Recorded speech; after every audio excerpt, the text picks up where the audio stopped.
Ito ang inyong Regional TV News.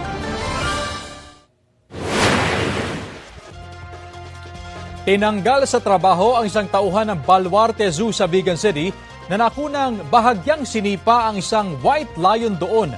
Ayon sa Animal Kingdom Foundation, pilit inaayos ng tauhan ng pwesto ng tila pagod at inaantok na leon para sa magandang kuha ng litrato. Sabi ng grupo, dapat na itong itigil sa mga zoo dahil pagmamalupit pa rin ito sa hayop. Ayon kay dating Governor Chavit Singson na may-ari ng Baluarte Zoo, hindi katanggap-tanggap ang ginawa ng kanyang tauhan. Hindi nakuhanan ng pahayag ang empleyado pero paliwanag daw niya kay Singson ay ginising lang niya ang leon. Ipinag-utos na ng zoo ang retraining para sa kanilang mga tauhan. Pinag-aaralan na rin daw kung paano ang pinakaangkop na paraan sa pagpapapicture sa mga hayop.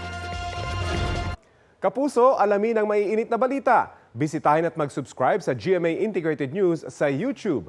Sa mga kapuso abroad, samahan niyo kami sa GMA Pinoy TV at sa www.gmanews.tv.